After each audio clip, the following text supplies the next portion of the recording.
Assalamualaikum warahmatullahi wabarakatuh. Perkenalkan, saya Rosida Wahyuni dari kelas A32 jurusan PJJ PAI UIN SSC Cirebon dengan nomor NIM 22811315887. Di sini saya akan menjelaskan yang namanya pemanfaatan teknologi informasi dan komunikasi dalam pengelolaan lembaga Islam. Di sini saya menjelaskan dari buku yang ditulis oleh beliau Bapak Umar SS MPD dan Ibu Suleha Sofia MPD. Nah, judul ini dari buku yang berjudul Inovasi Pengelolaan Lembaga Pendidikan Islam. Nah, di sini yang namanya sebuah pengelolaan lembaga informasi, yang pertama yang harus kita perhatikan adalah yang namanya integrasi teknologi dalam administrasi lembaga. Di dalam lembaga yang pasti adalah teknologi informasi yang merupakan administrasi lembaga. Apa sih itu teknologi? Nah, teknologi itu adalah keseluruhan sarana yang memudahkan kerja dan membuat kenyamanan hidup. Nah, dalam sebuah teknologi ini tidak dapat dijelaskan dia itu apa saja. Semua yang dapat memudahkan dalam sebuah kerja itu namanya adalah teknologi. Sebuah pengetahuan yang di dalamnya itu terdapat entah itu metode, alat, strategi, seni, dan dengan tujuan membangun dunia yang merupakan definisi dari teknologi secara luas. Nah, pengertian teknologi yang lainnya yaitu ilmu, pengetahuan yang mempelajari tentang keterampilan dan dapat menciptakan alat sampai teknik yang berguna yang membantu mempermudah sebuah pekerjaan. Semuanya itu dapat dikatakan dengan teknologi. Barang-barang yang membuat kehidupan manusia nyaman juga disebut teknologi. Segala sesuatu baik itu ilmu, pengetahuan, keterampilan, keahlian, metode, alat, sistem yang memudahkan dan menjadikan pekerjaan manusia itu menjadi lebih efektif dan efisien, semuanya dinamakan dengan teknologi. Di sini banyak ya, kita dapat mengartikan teknologi ini bisa berupa benda, berupa apapun ya. Nah, contohnya adalah yang saat ini kita pakai, yaitu handphone, internet. Kita tidak dapat mengatakan handphone itu teknologi, sedangkan teknologi internet tidak, karena internet tidak dapat kita pegang. Tapi buktinya apa? Kita dapat merasakan apa itu yang namanya teknologi dari internet. Bahkan memudahkan kita seperti contohnya anak sekolah meringkas. Nah, meringkas itu kan adalah sebuah seni mengetahui mata pelajaran supaya lebih mudah. Itu juga yang namanya teknologi. Nah, kemudian di sini selain itu, arti teknologi itu tidak hanya berkutat pada alat-alat elektronik yang canggih aja ya, yang pasti yang tadi, dan dapat diartikan dengan apapun yang memudahkan kita itu adalah yang namanya teknologi. Nah, hal ini itu menurut Undang-Undang Nomor 11 Tahun 2019. Teknologi adalah proses atau produk dari upaya penerapan dan pemanfaatan ilmu pengetahuan yang menghasilkan nilai tambah bagi pemenuhan kebutuhan, kelangsungan, dan peningkatan taraf hidup manusia. Dari definisi tersebut dapat diketahui bahwa teknologi itu tidak hanya berkutat pada alat saja. Segala hal yang membuat hidup lebih mudah dan nyaman serta meningkat dan dinamakan teknologi. Nah, di sini kita dapat mengartikan banyak ya dari apa yang namanya undang-undang ini. Nah, seperti contoh tadi, anak sekolah meringkas, seperti saat kita bekerja, bahkan hal-hal yang paling mudah sekalipun ya, seperti contohnya yang namanya jalan pintas. Jalan pintas ini kan kita jarang ya menyebut itu teknologi, tapi sebetulnya itu mempermudah hidup dan itu juga teknologi untuk mencari hal-hal yang memudahkan kita di dalam kehidupan. Nah, di dalam administrasi atau pendataan, pengelolaan dan segala hal yang berkaitan dengan mencapai tujuan bersama, teknis tata usaha di dalam sebuah lembaga juga termasuk dalam administrasi. Tujuan dari administrasi adalah untuk recalling atau pemanggilan informasi kembali saat dibutuhkan. Maka di dalam administrasi akan ada yang namanya perencanaan dan pengorganisasian serta pengendalian serta harus mengimplementasikannya di dalam administrasi tersebut. Teknologi informasi itu artinya adalah suatu pengelolaan data yang di dalamnya terdapat kegiatan pemrosesan, pendapatan, penyusunan, penyimpanan, manipulasi sehingga menghasilkan informasi yang berkualitas, relevan, dan juga yang pasti adalah akurat. Sarana dan prasarana sistem dan metode yang untuk digunakan untuk memperoleh data, penyimpanan, serta pengelolaan data yang dapat dipanggil kembali tersebut, sehingga menjadi informasi yang valid dan dapat dipertanggungjawabkan. Dan ini merupakan bagian dari teknologi informasi. Jika suatu sistem administrasi menggunakan teknologi yang sistematis dan mudah digunakan oleh banyak orang, maka teknologi administrasi tersebut dikatakan berhasil. Ini dapat kita terapkan pada semua bidang ya, tidak hanya pada bidang pengelolaan madrasah atau pengelolaan pendidikan saja. Semua bidang kita menggunakan data tersebut. Contoh kependudukan. Nah, misalnya si A lahir pada tanggal berapa, si B lahir tanggal berapa, lalu si A si B menikah dan mempunyai anak kembali si C. Nah, data-data ini dapat kita akses yang namanya data kependudukan. Bukan hanya itu juga, semua masyarakat kita juga dapat menerapkan sistem informasi ini. Karena ini adalah segala sesuatu yang bermanfaat bagi kita yang namanya data. Sistem informasi manajemen. Apa sih itu sistem informasi manajemen? Sistem itu diartikan sebagai sebuah kumpulan atau himpunan unsur, komponen, dan variabel yang terorganisir, berinteraksi serta tergantung dan berpadu pada sesuatu dengan yang lainnya. Unsur sistem atau disebut dengan subsistem adalah sebuah tindakan yang menyederhanakan perencanaan sistem. Unsur yang mewakili sistem secara garis besar yakni adalah masukan atau input, processing, dan pengeluaran atau sering kita sebut dengan output. Sistem menganut komponen konsep sinergi. Dalam suatu sistem diharapkan output itu dari sebuah tim atau lembaga itu lebih besar daripada output individual. Sistem informasi dapat dibagi menjadi beberapa subsistem seperti subsistem penyediaan barang, penjualan, produksi, keuangan, personalia, pembelian, pengendalian, perencanaan ataupun sub-sub yang lain yang lebih kecil dan lebih rinci. Kita tidak dapat mencampur adukkan mereka semua, jadi kita dapat membagi-bagi menjadi banyak subsistem, dan masing-masing subsistem ini dapat memudahkan kita ketika kita mau mengambil data atau mengambil informasi.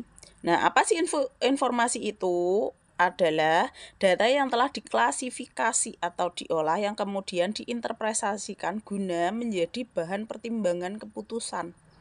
Data yang dirasa berguna dikelola sehingga menjadi data-data yang penting dan berguna. Oleh karena itu, sumber dari informasi adalah data. Pengelolaan informasi dapat dikerjakan dengan menggunakan komputer ataupun non-komputer, ataupun bisa sering kita menggunakan perpaduan dari keduanya. Sistem informasi manajemen adalah atau SIM, ya, di sini kita menyingkatnya menjadi SIM. SIM ini adalah sebuah sistem yang berbasis komputer dengan menyediakan informasi bagi pemakainya sesuai dengan kebutuhannya. SIM di sini merupakan keseluruhan jaringan informasi yang ditujukan kepada pembuatan keterangan-keterangan bagi atasan dan para pengguna yang berfungsi untuk pengambilan keputusan perseorangan ataupun keputusan di dalam kelompok.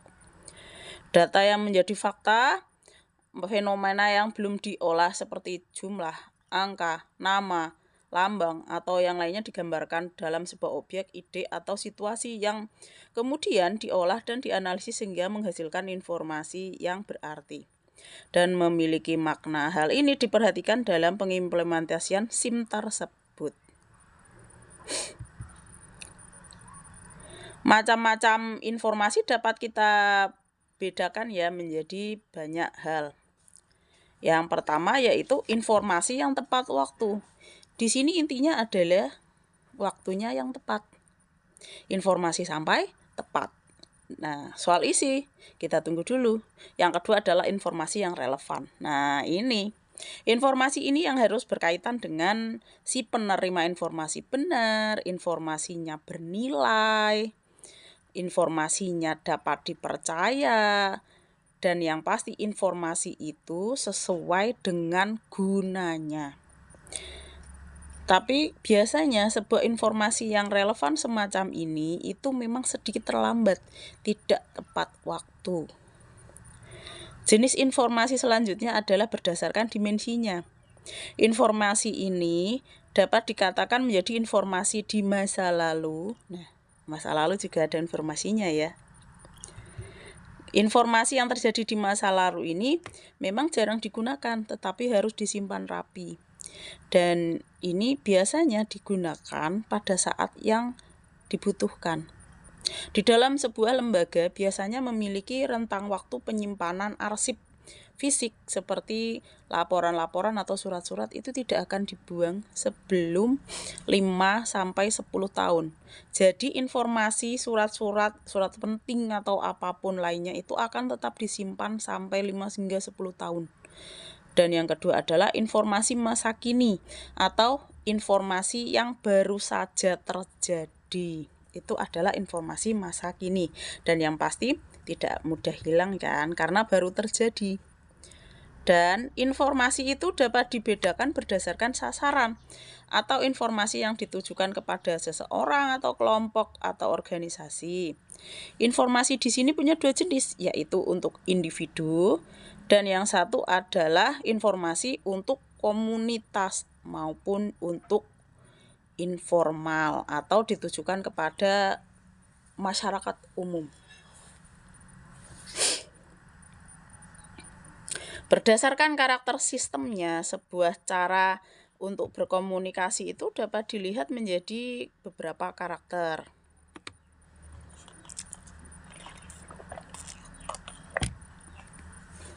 Yang pertama yaitu adanya komponen sistem. Di dalam setiap terdiri dari komponen sistem disebut subsistem, seperti yang saya terangkan tadi di atas, yaitu sub-sub unit atau sub-sub sistem yang dapat kita ambil berdasarkan jenisnya. Yang kedua adalah batasannya.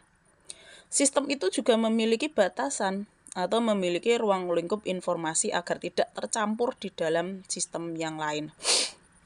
Yang ketiga adalah lingkungan luar. Sistem atau batasan sistem dapat dipengaruhi atau memiliki pengaruh dengan operasional sistem yang disebut dengan lingkungan luar sistem. Lingkungan luar sistem ini mempengaruhi keberlangsungan jalannya sebuah sistem. Dan yang keempat adalah penggabungan sistem. Media yang menghubungkan antar subsistem, sumber daya dapat mengalir dari satu subsistem ke subsistem yang lain. Keluaran dari hubungan sistem tersebut yaitu berupa masukan, keluaran dari sistem, dan pengelolaan sistem. Nah, dari semua hal yang terjadi di sini yang paling penting salah satunya adalah pengelolaan sistem tersebut. Sistem ini akan sangat bagus ketika dikelola, bukan hanya disimpan-simpan saja, karena kadang kita itu harus menggabungkan sistem-sistem tertentu dengan sistem yang lain. Contoh, pada saat kita mengelola dana BOS mungkin ya, dana BOS tahun ini, tahun berikutnya, oh ternyata dana BOS ini kita mengalami kenaikan atau penurunan. Atau mungkin terdapat hal-hal yang tidak seharusnya dilakukan, atau mungkin hal-hal yang dilakukan secara berlebih atau berkurang. Nah, ini harus dievaluasi dengan yang namanya pengelolaan sistem. Kemudian, di dalam informasi ada nilai dan kualitas informasi yang didasarkan pada manfaat dari biaya suatu informasi. 10 sifat poin dari informasi ini dapat diperoleh secara luas dan lengkap. Ketelitian, kecocokan, ketepatan waktu, kejelasan, serta keluasan. Komponen-komponen dari sistem informasi manajemen. Oke, selanjutnya kita akan bahas ini ya. Apa sih komponennya? Sistem informasi manajemen itu satu, adanya blok masukan. Apa sih itu blok masukan? Adalah input data yang dimasukkan di dalam sistem informasi yang berupa sistem atau media penangkapan data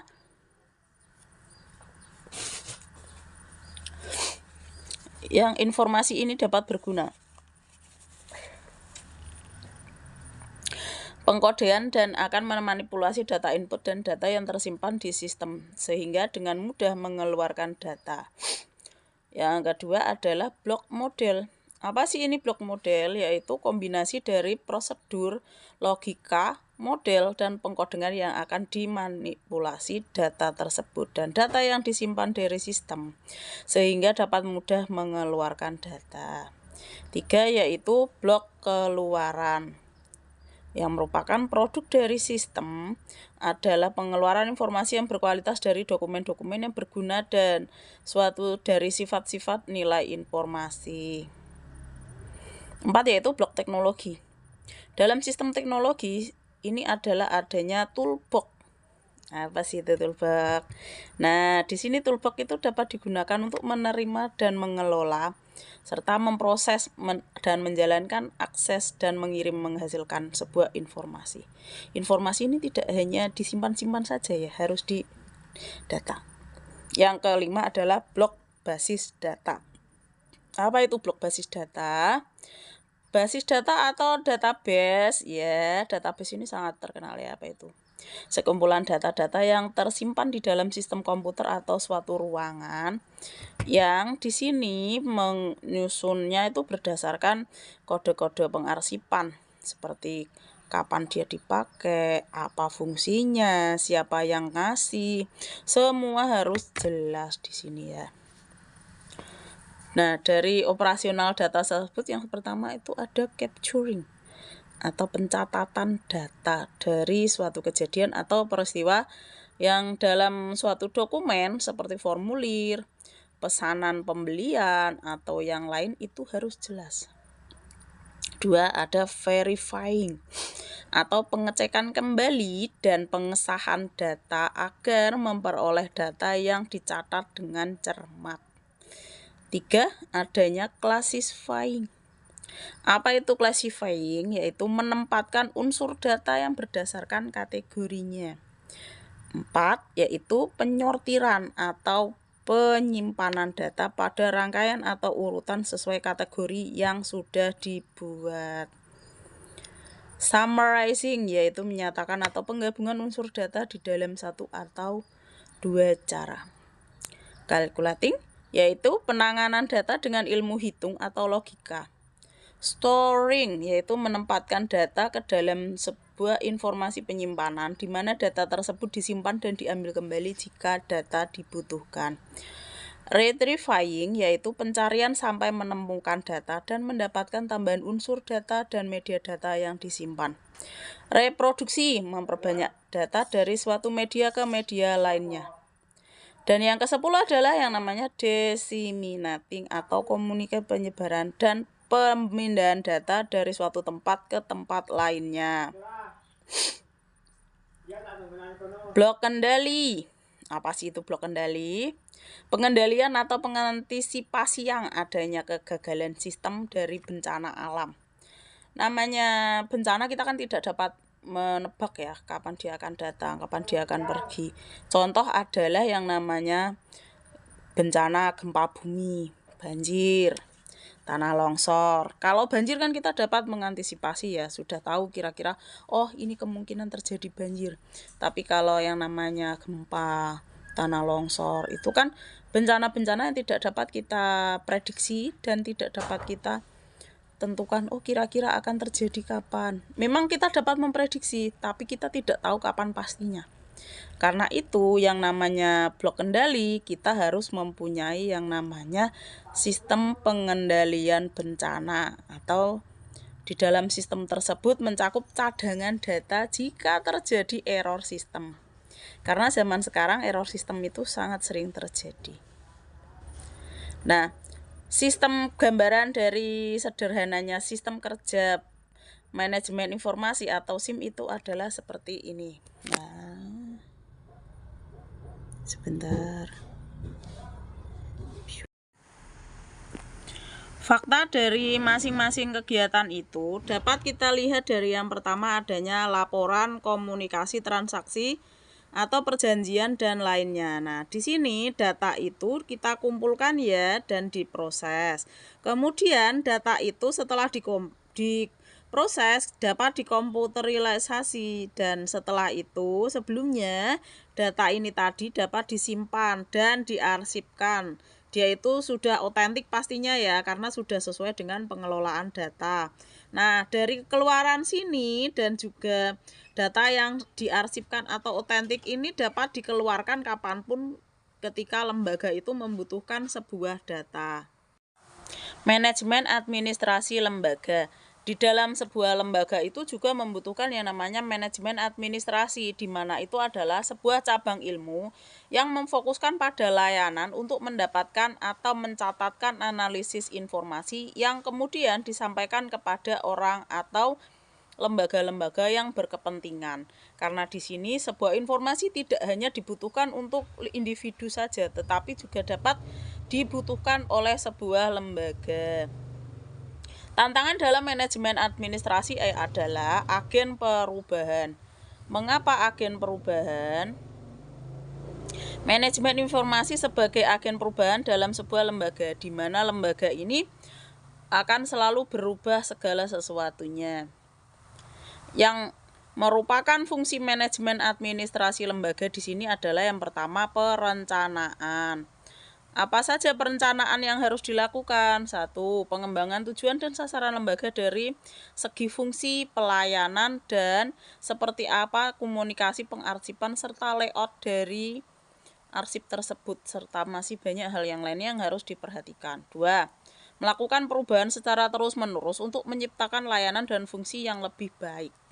Di sini sebuah fungsi yang terjadi di masa lalu memang sudah bagus, tetapi kita harus menyesuaikan dengan segala perubahan yang terjadi, dan itu harus selalu kita lakukan perbaikan. Ketiga, yaitu menganalisis kebutuhan untuk landasan pembuatan desain atau implementasi kebijakan. Serta yang keempat, yaitu mengembangkan kebijakan dan penjaminan tercapainya tujuan lembaga. Dan yang kelima adalah pencapaian anggaran. 6. Menjelaskan kebutuhan sarana dan prasarana dan peralatan administrasi. 7. Mendesain sistem dan prosedur administrasi yang mudah. Pengorganisasian. Nah, apa sih itu yang namanya pengorganisasian? Yaitu 1. Fungsinya adalah menjelaskan cara kerja sistem administrasi. 2. Mendesain prosedur dan metode yang efisien. Ketiga, pemanfaatan peralatan secara optimal. Keempat, meningkatkan produktivitas organisasi atau lembaga. 5. Pengembangan metode dan teknik yang efisien dalam implementasi administrasi. Apa saja itu pengelolaan karyawan? Nah, di sini karyawan apakah perlu kita kelola? Nah, bagaimana cara mengelolanya? Apa sih itu?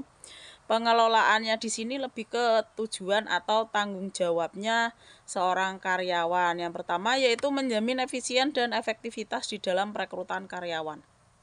Ngapain sih perekrutan karyawan itu kok harus kita tepat guna?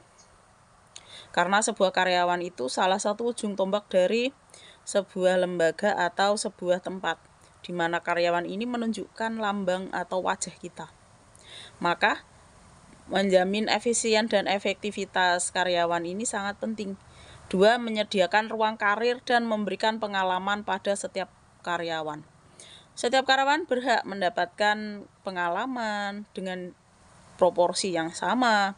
Tidak dapat kita beda-bedakan, oh ini karyawan yang berasal dari dalam daerah, oh ini karyawan dari luar daerah. Kita tidak dapat membedakan hal tersebut.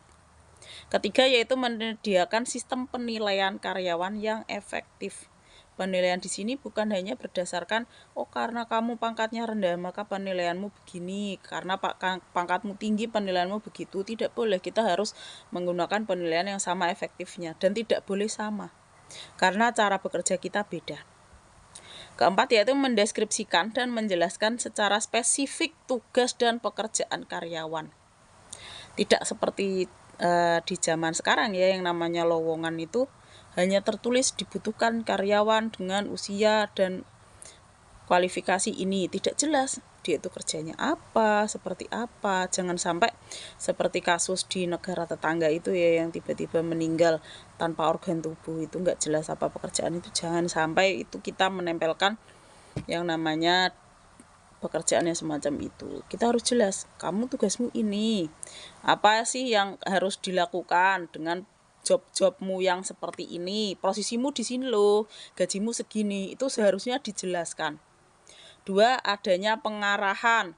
Fungsi dari pengarahan manajemen administrasi lembaga di sini yaitu pada menggunakan teknik dan efektif dan pegawai yang memberi motivasi pada karyawan. Karyawan itu harus diberi motivasi supaya dia bersemangat untuk bekerja di situ. 2. Yaitu mendesain sistem komunikasi yang efektif antar unit bagian.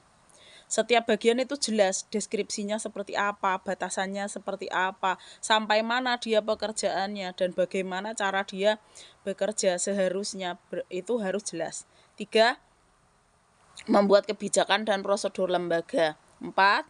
Menjamin ketercapainya kinerja karyawan, kinerjanya itu harus jelas sampai di mana, dan harus tercapai pada jam, tanggal, waktu, itu semuanya harus jelas. Mendampingi karyawan yang bermasalah dalam pekerjaan dan membantu memecahkan masalahnya. Setiap karyawan itu pasti akan memiliki problematika masing-masing dalam pekerjaannya. Namun kita sebagai seorang pemimpin harus menunjukkan kapan sih dan bagaimana sih yang harus kamu lakukan. Jika sudah terjadi yang namanya pendampingan, kalau jika memang karyawan tersebut tetap melakukan kesalahan, berarti kita harus memberikan sistem kompensasi yang adil. Seorang karyawan jika sudah melakukan kesalahan juga tetap harus diberi yang namanya surat peringatan ataupun diberi reward atau hadiah ketika dia melakukan pekerjaan lebih bagus dari yang dijadwalkan atau distandarkan. Pengawasan. Pengawasan itu memiliki banyak fungsi, salah satunya yaitu mengembangkan prosedur pengontrolan kualitas dan kuantitas pekerjaan karyawan, membuat jadwal kerja yang efektif dan mengembangkan prosedur yang efektif serta efisien, menjamin keberlangsungannya prosedur pengawasan, dan yang pastinya memberi motivasi pada karyawan karena karyawan merasa oh saya dihargai.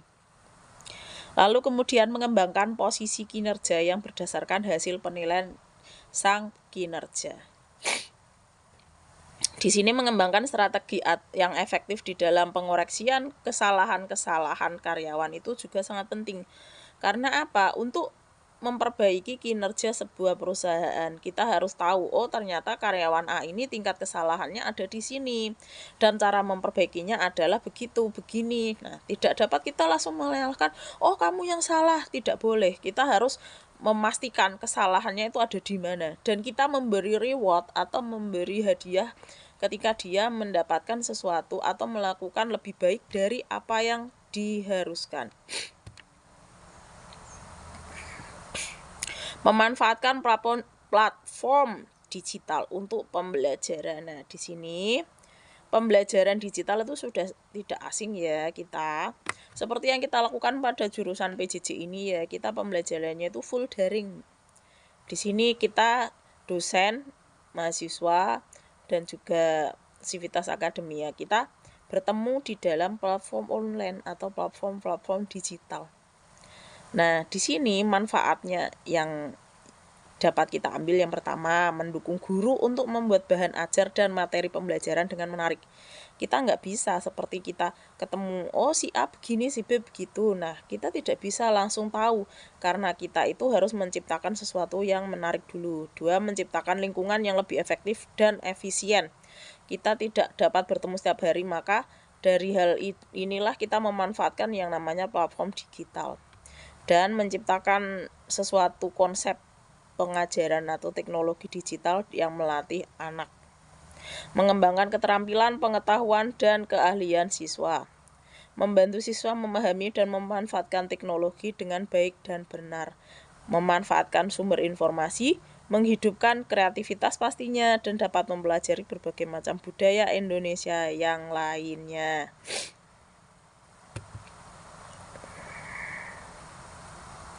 Nah, platform digital ini yang berbasis visual seperti PowerPoint, Micromedia Flash, Canva, Videoscribe, Powtoon, ataupun Prezi, aplikasi-aplikasi yang lain ya. Kita tidak dapat menyebutkan satu-satu seperti mungkin kita pakai Wondershare Fillmore atau aplikasi-aplikasi berbayar yang sangat terkenal yang lainnya.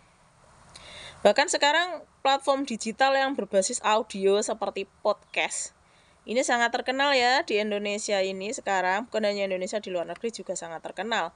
Podcast-podcast yang edukasi, podcast untuk ya sekedar mungkin sharing atau apa, semuanya kan sekarang sudah tidak asing ya.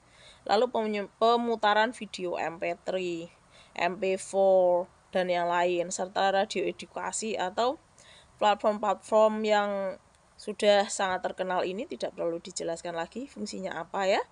Audio media seperti CD yang sudah mulai ditinggalkan karena kita lebih banyak dengan platform digital yang berbasis internet, yang seperti contohnya email, mailing list, website, atau yang lain-lain sebagainya ya. Website di sini biasanya kalau di PJJ kita menggunakan yang namanya Damel, ataupun mungkin yang satunya lagi yang namanya portal digital. Nah, website e-learning atau blogspot ini kita fungsinya ya sama ya, kita menjadi tempat kita untuk bertemu.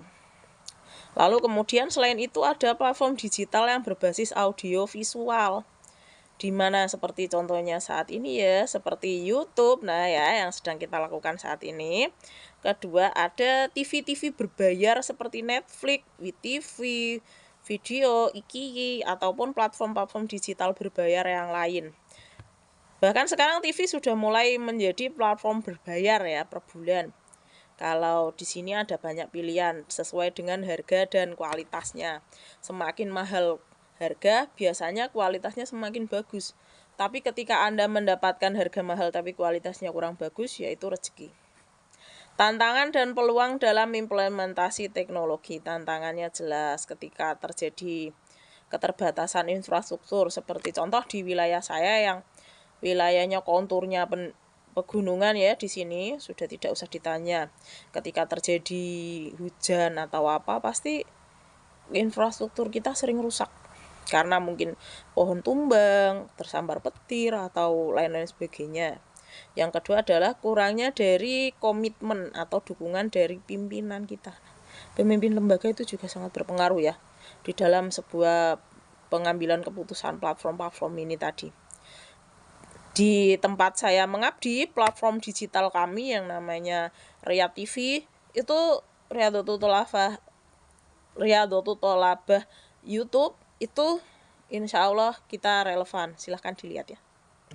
Perbedaan kebutuhan dan preferensi pengguna. Nah, guru, siswa, ataupun masyarakat umum itu pasti memilih konten-konten yang ya sesuai dengan yang apa yang dia pilih, sehingga Anda harus memilih mana sih yang akan Anda pilih.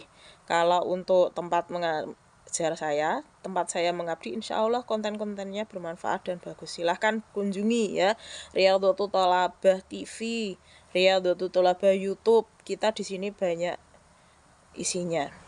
Kalau jika Anda ingin konten-konten yang lain, dapat juga menggunakan contohnya yaitu YouTube dari UIN SSC. Nah, di sini kita memiliki YouTube yang isinya konten-kontennya luar biasa, silahkan dikunjungi sendiri ya. Selaras dengan nilai Islam dan pendidikan lokal sudah pasti, insya Allah konten-konten dari tempat saya mengabdi, tempat saya belajar ini di MA Riyadhatu Tholabah, tempat saya mengabdi di IAIN. Sekarang kita sudah berubah menjadi UIN ya. UIN SSC ini insya Allah kita sesuai dengan pendidikan dan nilai-nilai Islami. Silahkan kunjungi kami di tempat kami ini ya. Dan ini adalah berbagai macam hal-hal yang dapat kita ambil ya. Di sini saya mengucapkan adalah implementasi yang saya jelaskan ini tadi semua adalah bagaimana sih sebuah inovasi lembaga Islam yang berhubungan dengan pemanfaatan informasi dan komunikasi supaya lembaga kita itu menjadi lembaga-lembaga yang luar biasa. Nah, di sini cukup dari saya. Semoga apa yang saya jabarkan tadi menjadi bermanfaat, dan sebelumnya di sini saya mengucapkan terima kasih sebagai mahasiswa saya kepada Bapak dosen ya, Bapak Iqbal. Terima kasih banyak. Semoga Bapak senantiasa menjadi orang-orang yang sangat berguna ya, dan semoga apa yang Bapak ajarkan, Bapak terima kasih. Bapak Kamal terima kasih ya, semoga Anda panjang umur dan apa yang Anda berikan kepada kami ini selalu menjadi amal jariah Bapak, karena saya tahu Bapak tidak mengharapkan itu, tapi insya Allah hanya Allah yang akan membalas kebaikan-kebaikan Bapak. Sebelumnya saya mengucapkan minta maaf atas kesalahan-kesalahan dari saya tentunya dan kelas saya semuanya. Semoga Bapak senantiasa memaafkan kami dan semoga Allah membalas apa yang Bapak berikan kepada kami. Terima kasih. Wassalamualaikum warahmatullahi wabarakatuh.